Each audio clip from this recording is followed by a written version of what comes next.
Hi everyone, I'm Fia. I'm a student from UPM Veteran Jawa Timur. This time we are gonna talk about tense. Okay, get your notebooks ready. In this video, we are focusing on the present perfect tense, what it looks like, how to use it, and when to use it.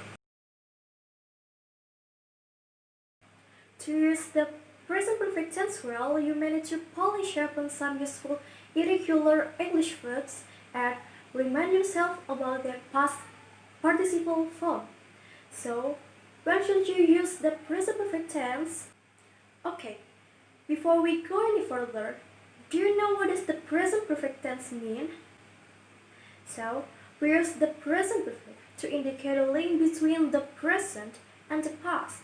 In other words, the time of the action is before now but not stated. In fact, most of the time, the result interests us more than the action itself. This tense forms by have or has plus past participle. How do we formulate present perfect tense? We form the present perfect with subject plus have or has plus past participle or verb 3. For subject I, we, you, and they, we use have, and for subject he, she, and it, we use has. I will start with positive sentences. For positive sentences, we use subject plus have or has plus past participle. For negative sentences, subject plus have or has plus not plus past participle. For interrogative sentences, have or has plus subject plus past participle.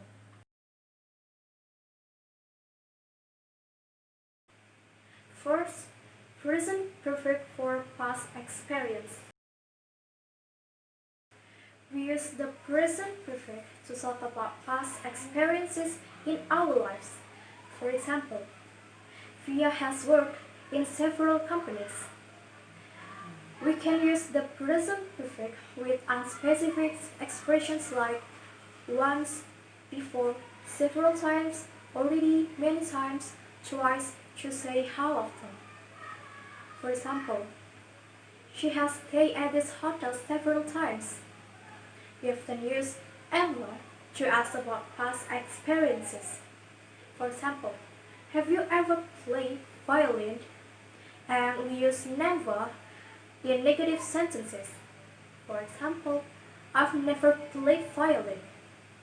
Don't forget if we use ever and never before the past participle. Unless we often use the present perfect with superlative adjectives. For example, that was the best food I've ever tasted. Second, present perfect with present result. My brother has broken his toy again. Okay, we use the present perfect to talk about things that happened a short time ago and that have a result now.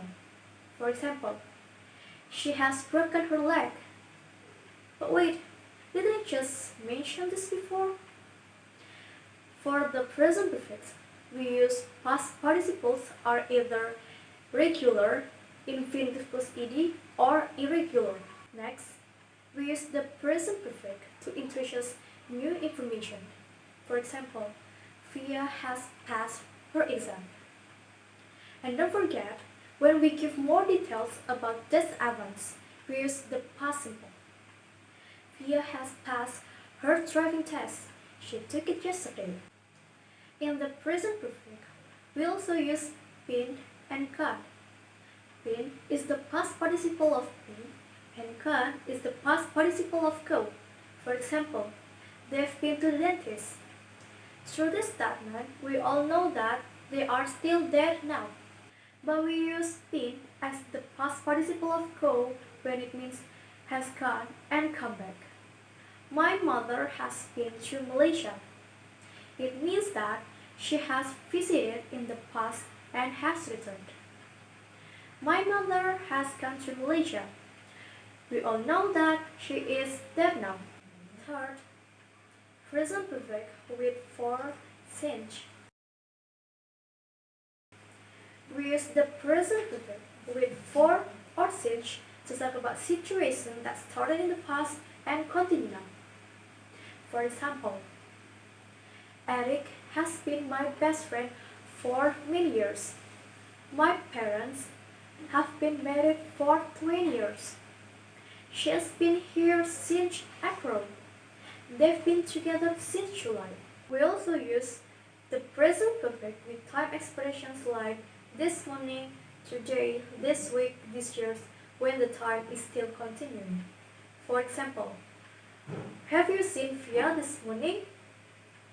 It means that it is still morning. There's a lot to think about when we're using present perfect tense, right? But I do hope this brief explanation made everything a little easier, especially the basics. If you are clear on the basics, it's a good thing. Thank you so much for watching. Bye for now.